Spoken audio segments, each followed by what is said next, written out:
রাজধানীর ব্যস্ততম সড়কগুলোর পাশে ফুটপাত, যেখানে নিরাপদে হাঁটার কথা পথচারীদের, সেখানে এক পা ফেলার জায়গাও খুঁজে পাওয়া কখনো কখনো কঠিন হয়ে পড়ছে।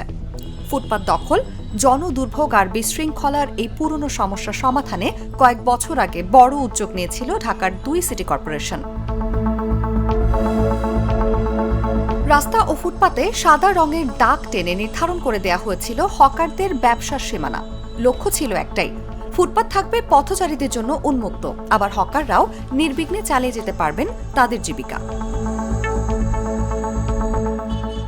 কিন্তু সময়ের সঙ্গে সঙ্গে সেই উদ্যোগের বাস্তবতা এখন অনেকটাই ম্লান। সাদা রঙের দাগগুলো রয়ে গেলেও অনেক এলাকায় হারিয়ে গেছে নিয়ন্ত্রণের চিত্র। নির্ধারিত সীমানা থাকলেও তা মানছেন না অনেক হকার। কেউ কেউ আবার দাবি করছেন এমন কোনো নির্দেশনার বিষয়ে তারা অবগত নন। যারা আগে থেকে ছোটা বসতেছি, এমনি বসতেছি, সরকার যে উদ্যোগ নিয়ে কাজটা চাইছিল করতে, সম্পূর্ণই মানে ব্যর্থ রিজেক্ট হয়ে গেছে। আর এরই দাগ সম্পর্কে যেটা লেখছে ওই সময় লেখালেখি হয়েছে বা কেউ প্রতিবাদ জানাইছে, হকারের পক্ষ থেকে ক্রিয়া প্রতিক্রিয়া কোনটাই নেই। আমার যেন যদি নেই বহু সমস্যা নেই, কিন্তু রাজপথ সরকার যদি না দেয় আমার তো কিছু করার নেই। শুধু সীমানা নির্ধারণই নয়, হকারদের পরিচয়পত্র বা পাস দেওয়ারও পরিকল্পনা ছিল সিটি কর্পোরেশনের।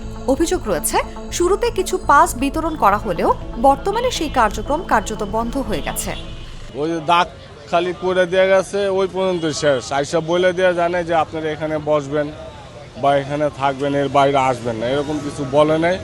আর যে কার্ডের যে প্রসেসটা ছিল, কার্ডের প্রসেসটা আমরা হকার তো অনেক, কাঠ মাত্র যে প্রথম ২-৪ দিন দিছে, প্রায় ১৫০ লোকের কাঠ দিছে, এরপরে স্থগিত। এরপরে গেলে কয় যে বৃহস্পতিবার আসেন, আবার মনে করেন না হলো ১৫-২০ বার গেছে, বৃহস্পতিবারে আসেন, সোমবারে আসেন, রোববারে আসেন, এই কয়ে হয় না, আজকে ওই প্রোগ্রাম আছে, আজকে এই প্রোগ্রাম আছে।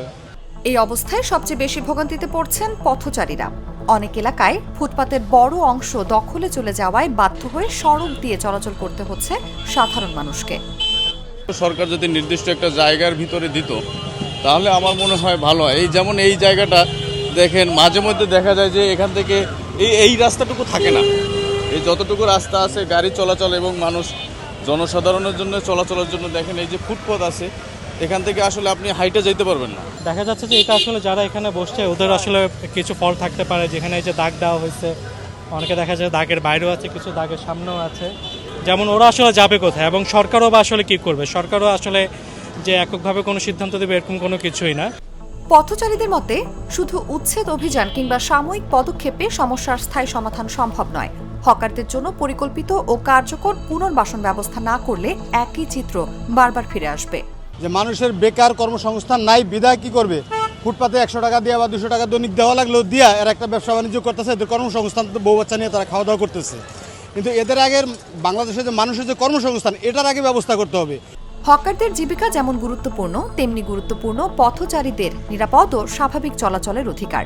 তাই উচ্ছেদ আর পুনর্দখলের চক্র থেকে বেরিয়ে এসে প্রয়োজন দীর্ঘমেয়াদী পরিকল্পনা।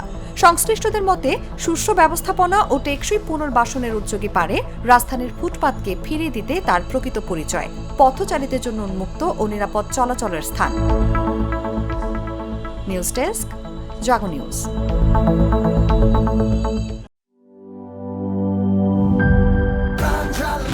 প্রাণ ঝালমুড়ি, এই ঝাঁজ সেই ঝাঁজ।